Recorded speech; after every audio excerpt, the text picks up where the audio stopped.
We all love Japanese maple, and I think we've all made forests. But what's interesting is over the course of 3.5, nearly 4 years on YouTube, I've probably made 4 very different Japanese maple forests. And I thought I'd share with you the progression, and perhaps even you can point out to me how my forests have developed and become better as I've learnt more. Anyway, this is the first one, 2022. This is the second one, which was put together in 2023. This third one, which is probably my most inspired, was actually put together in 2023 and included the creation of this lava type pot. And then the fourth one was put together this March-April 2025. Lovely blue glaze pot, a lot more thought in the construction and the design. But for all of them utilise the same trees, a batch that I purchased in 2014 as just 1-year-old seedlings. Nothing special, no special pruning treatment regimes, none of them went into grounds or anything. This is the sort of thing that everyone can do, especially the beginner. I want to celebrate Japanese maple forest plantings and perhaps share with you just how far my journey's come in such a short time. If that's going to interest you and you want to see some of the pruning I do on this and the cleanup work, then keep on watching.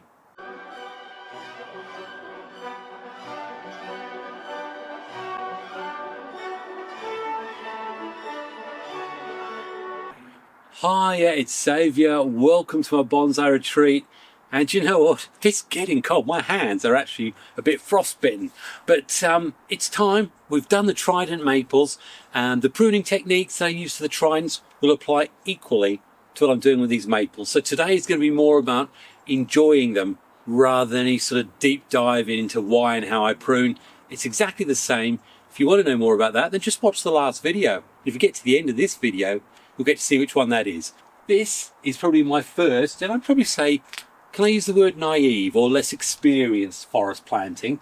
Though I love it, it's made up of 3, 6, 8 trees. And you know, hey, there's no rules, but generally we prefer to do odd numbers.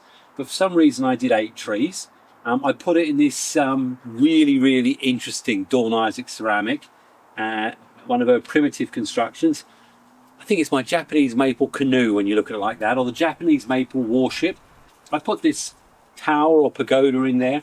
I'm not really sure it goes. I think it mucks the scale up, but in those days I was just shoving things wherever I could find a hole to put them, so to speak. And there it sat. The leaves, as we know, before we do any pruning on maples, we definitely want the leaves to all be falling. And as you can clearly see, the ones that haven't fallen, literally with little or no pressure, will just come away. And this is ideal. At the moment we're looking to optimize the tree, directing energy and the energy to the buds that we want in 2016, i.e. setting the lead buds. And this is how we're going to do it. So just make sure I've got all these leaves off, and I'll do the same with the others as well. And I think what I'm going to do is actually be pretty hypercritical. This is the first of the ones I've put together, and I'm going to tell you what I think I actually did wrong. 1, 8 trees. No, you can do evens if you want, but traditionally having that odd makes just seems to set them up. You can set them to clumps of 5 or 4. With this one, if you look, they're pretty well centrally equally spaced going down the center. And again, we like to have them so that they're grouped apart, split apart, so that there's no sort of conformity, as though the seeds just fall, where the wind put them, and then the tree grows.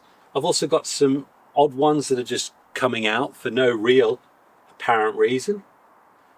Yes, I've picked a dominant center tree, but if you look at them all, the thickness of them all are exactly the same. And again, nothing wrong with that, but from a point of view of trying to create a realistic feel of age and depth through a forest, you should have them different ages. Although I've got different heights, the thicknesses still show that these trees have all grown the same. And in that case, you look at it and go, it doesn't make sense necessarily that one is taller than the other without being thicker than the others. And I know these are technicalities, but it's the things that, as I was going further on in my development, I started to think and tried to apply. Certainly, when I did my larch forest, I applied that earlier this year. Throwing the pagoda in, all very nice. I think I'd go back to finding a nice in-scale animal or something. This actually detracts. And the thing we ask ourselves when we actually apply or put things like this in there, we have to say, you know, look at the thickness of that trunk there. There apparently is the size of a man. That makes that an absolutely incredible sized tree.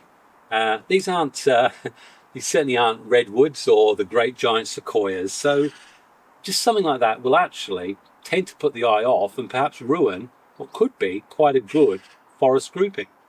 I mean, I know there are some of you that hate the old plastic animals and stuff like that, but if you are going to do things like that, rather than something that's clearly not right, start going for something with a bit of a scale, whether it be a gorilla, just peeking out. Again, it's giving you a much better idea of the scale, or indeed go smaller. We've got our little tiger, perhaps have a tiger. And again, if you look at the scale of those, I'd argue that probably looking at our great greyback gorilla or whatever is probably the right scale for that particular composition. And then, you know, you look at it in comparison to, say, this one, where I've actually used two rocks in a V, so it's inviting your eye into what is actually still a reasonably symmetrical group of trees, but they're more in a horseshoe shape, so the trees have grown up around this rocky crag. And then I've got what I think is an appropriately scaled snow leopard coming out. Now, you probably worked out that half of it I've actually cleared the bottom, cleaned the rocks off, and I've done that just to show you, although we often like the way some of these stuff look when they've got lots of moss and mildew and stuff on it, it's actually really dangerous, especially as we're moving into winter. And I mean, we've definitely got this this horrible carpeting of I keep forgetting what this stuff's called. So we need to get rid of that. I know what it is. This stuff is the liverwort, and that is the death of any bonsai in my view. So we clear all that, and then I'll always have something like this just to help clean those roots down and just make sure that we optimize the chance of this tree not to decline through the wet winter. So it is important, no matter how much you like the way this looks, you need to get it off, because under there you will also likely to get insects and all sorts breeding and doing all sorts of horrible things that are going to ruin your tree in the long run. Great big weed here. Sometimes we have to lift our rocks. I don't like to, because once the rocks get in place, it's amazing how quickly roots can grow around and under them, sort of support the whole composition. But you look here, once you give it a clean, you suddenly remember all those lovely details of that rock that first caused you to put it there in the first place. You look at that incredible ridging, and that's what you want to remember, not what initially looks sort of quite good in terms of the way the moss is on there. That actually distracts away from what is a really, really nice rock. So got to keep cleaning those down. In terms of the composition yourself, again, you know, you might say, well, you've still got the same age, same size trees, and yet ultimately I was limited by the material I had available to me. What I've done this time is I've arranged them a little bit better, a little bit more thought. I've got 1, 2, 3, 4, 5, 6, 7, 3 on this side, 4 on this side, and there is also just a slight difference in height. And though we've got no obvious difference in thicknesses, a lot more of the trees are growing up in a group where we're reaching up for the light. We haven't actually got, in this case, many that are actually falling away from the forest. Probably the only exception is this little one here. But again, it's a small one. It doesn't draw the eye away from the overall collection. And the big tree is central. Second tree is in this group, and then we sort of play around with the tree heights. There isn't an exact science. I know people have done loads of videos about how you construct your forest groupings, but I think what you see is this is a step up. I've looked at the scale a little bit better, more appropriate use of our stuffed animals or whatever, and the rocks I think are very, very effective. And on top of that, I've also this time looked at the pot. The Dawn Isaac ceramic, absolutely fantastic, but it was a narrow canoe boat or looked like a slipper. It did not fit that forest grouping. Here we've got the more traditional light blue glaze oval pot that complements the different colours of our maples. So this I think is definitely a step forward, and in terms of how it's going to develop, well, I'll tell you what, we'll talk about that more after we've seen the other two.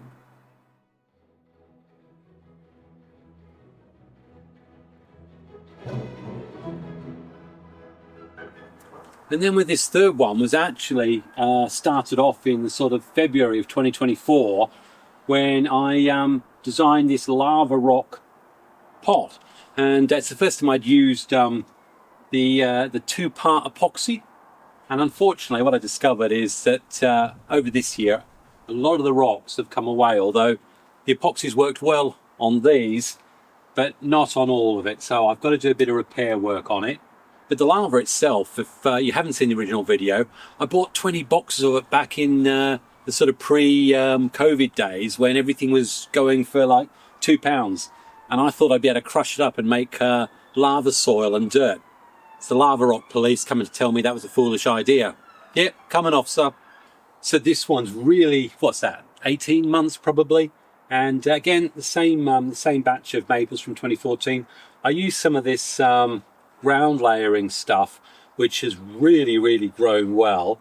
You need to cut all this back, and that's one of the things I say. If you're using different planting mediums to create that sort of forest or mountainous look, you do have to stay on top of it, keep trimming it back, because I imagine the roots of this are using pretty vital soil that these maples want to use. So what's going to happen with this? Well, same thing that's got to happen with the other two. Clean up all around it.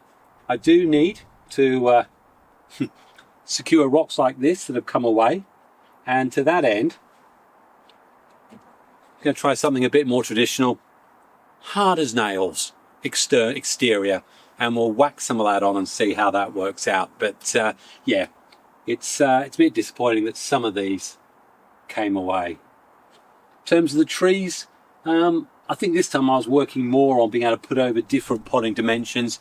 It was a sort of semi-side of a mountainous region, and we've got a lot of the trees that didn't fit what I considered your sort of formalised forest groupings.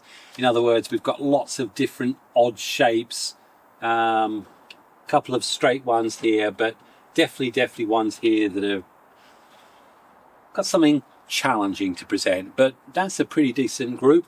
And again, I managed to stick with an odd number for it. So there's going to be some cleanup, and to that end, it is really a case of just bringing all this back up so that we can see just how much rock. I can't believe how this has grown. I mean, look, I loved this rock plantation idea. So the one thing I do want to make sure I don't do is end up strangling the actual trees that are in the group, which would be very easy to do. I know this means I'm cutting off a lot of the greenery on this. Not a problem, that will all grow back.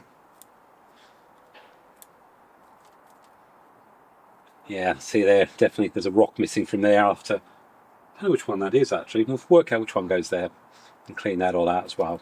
So then we've gone through a range of 3 different years of trying to create these forests, and each one is individual, but each one I think shows a development and progress towards trying to establish, well, I don't want to say conform to different sort of rules or anything, but when you look at this one, I think you have to agree that I still, I can't help it. I like having interesting rocks. I do like having my mudman figures in there. I think I found a mudman figure that's much more to scale with this this thin, almost like bamboo-like forest, which you'll often get in the Asian areas. Lovely blue glaze ceramic, and Again, we've got a good odd number, I don't know, 3, 6, 9, there's 11 trees here. 1, 2, 3, 4, 5, we've got 6 on this side, 5 on this side. I think when you actually look at the composition overall, you can first looking straight on, you can see each and every one of the trunks of the trees. Definitely we've got variations in trunk thicknesses. The back here we've got the bigger, taller ones, and there is a sort of up-down movement in the profile going across, giving it an irregular look. I mean, the tree placement, we've got a heavier weighting over on the left-hand side, but they're irregular placements. They're certainly not symmetrical, but the branch formations that are going out make sense for the composition. You know, again, a little bit of interest. I've got rocks there that actually overhang the lip a little bit. I mean, the rock here, very, very interesting formation. And overall, it's interesting to look at. So it's a progression on from what I've been doing, and I think I'm really happy with how that is. And that's only been in that pot for 5 months. I think I hope you'll agree with me that this is probably, in terms of the formal approach, the best of all those 4. Love the third one because of that interesting rock and lava. Completely different composition, but this has definitely taken that second one on a stage further, and it's also bigger. Now, in terms of actually trying to get, you want the bigger, thicker trees, this is as it is. The only way I'm going to get thicker trunks in there now is by actually bring in older trees. But there is another way I can do that. I can actually allow a couple of the trees to just grow unpruned while keeping the outer ones or odd ones pruned right back. That's going to allow different root growth and greater development of individual trees. And there's nothing wrong with that. We can't all get great big growing beds going and have different trees over different years. Sometimes, like I had here, you've got 100 of the same age and you've got to try and make do and make something from that. And I'm not disappointed by any means. But overall, really, now all that's got to happen, you've seen the 4 different ranges of trees I've done over the 4 years. Let me know in the comments which one's your favourite, and can you see a progression in technique and style? Because for me, as an enthusiast, that's what I want to hear. I'm getting better or improving in some areas. And again, I'll say it again and again and again. Oh, look, I have my fist out.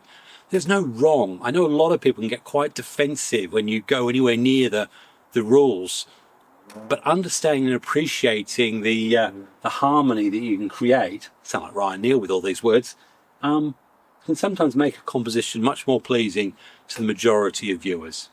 Obviously, your view, or mine, is the one that counts the most. So now all I've got to do is do the usual. Prune back all the old stubs, and as I said, the pruning approach is exactly the same that I did in the last video with the trident maples. This has only been going for a year in this, but I'll be looking for buds. Example here. I want the buds at the base. I would actually leave this extension here, let that shoot out, and then I'll end up coming back and cutting right back. So let me go around, neaten this one up, and I'll show you when it's done. Probably won't notice much difference, to be fair. Okay, well, coming back to this third one now, and I've put the rocks back in place. I know some of you may have wanted to see it, but it's actually pretty messy and horrible. And the issue I'm going to have, I know I'm going to have the issue with here, is when this was first constructed, it was absolutely bone dry. The best one in the world. I've tried to dry it off a bit. I mean, we'll wait and see how it goes. I've combination of dust, got some of that charcoal, activated charcoal, that's going to stick to the white parts of the super glue.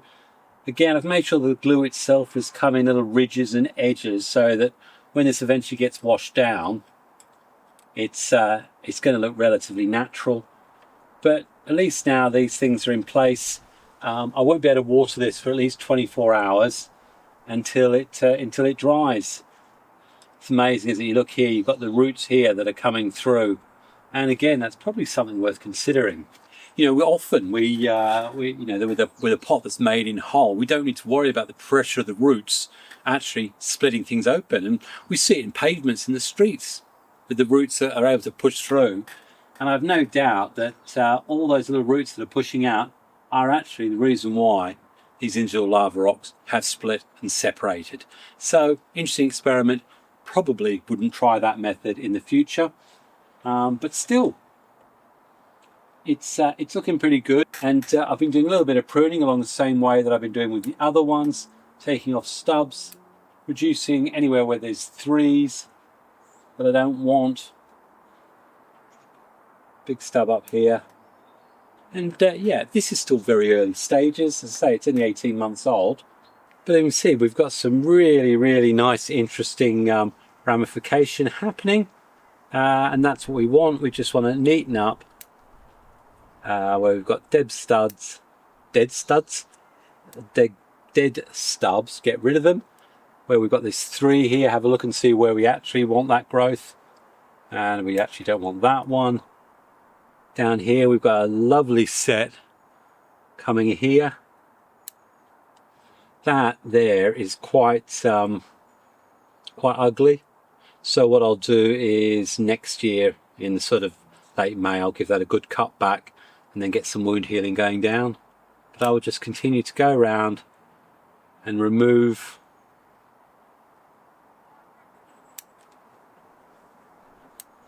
twos, threes. There's another dead one there. I mean, it's amazing here. We've actually got some lovely ramification coming off this. It's just a case of letting it age in. Definitely unusual. Why don't you let me finish doing all my little micro pruning on this and the others. You'll notice I've also put some topsoil dressing on there, and yeah, it's fun times ahead, I think, for these. I really do. This is quite long, but what we want to do is hopefully buds there will come out, but we'll actually get something further back, or I may actually remove that.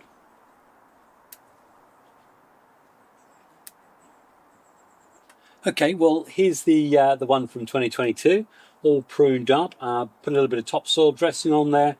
Obviously changed, took out the pagoda. I've actually taken the back and made it the front. I like this tree being the thing that stares you in the face. I love the way the overall profile works on it. And again, I say, all I need to do with these, even though they're more sort of conformed in straight lines, they have got some bends and everything that just gives you a sense of 3 dimensions. Whether you like it or not, the scale of the gorilla's all right. And the only thing that's left to do with this is the jadam sulfur I'm using as my overwintering. And just make sure any eggs or anything that are in there get nicely killed off for the winter. And then the second one from 2023, all clipped up, neatened up, and I tell you what, you can always tell actually the age of the maple. If you actually look at the trunk and the bark that's on it, it's really quite clear just how old things are. But with the rocks all cleaned up, a little bit of topsoil dressing put in there, and again, just cutting back and regrowing. There's no particular method to my madness except for never allowing more than 2 from one junction, and then just see what happens. But this, really, really good. Same thing again. Just overwinter it. And in terms of where it's going to sit in the garden, sit on the benches, it'll be absolutely fine. These are really hardy. And the third one, well, there you go. All the rocks are in place. It's had its jadam sulfur on it. I've clipped it up, and just need to let it grow on. Still very, very early in its development, despite the trees being relatively old. It will continue to do well. I mean, when you can see it like this, you can see the difference, can't you? And I'm really quite happy with that. Unusual tree plantation area. Got a little man there. Actually, I'm not sure about that. Probably need another tree in here. But again, I think the satisfying thing is everything from the creation of the pot, from a slate slab to some old lava bricks, again to some existing trees that I had in the garden. I'm pretty happy with that.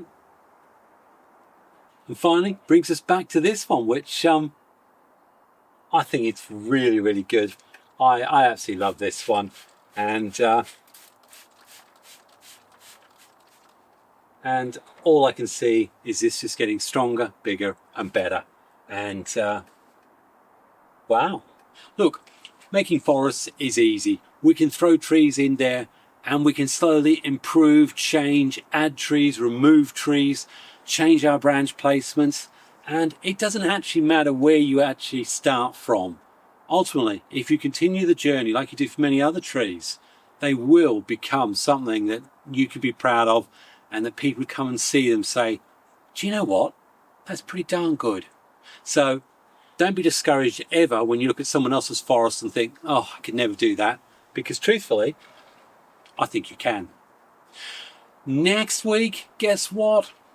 The silver birches have finally started dropping their leaves, and we are going to be tackling them, because the big one that you're seeing right now hasn't been seen at all this year. It's been allowed to rest. If you want to see more about that video, that's the one to watch. Otherwise, happy bonsai and God bless. Cheers.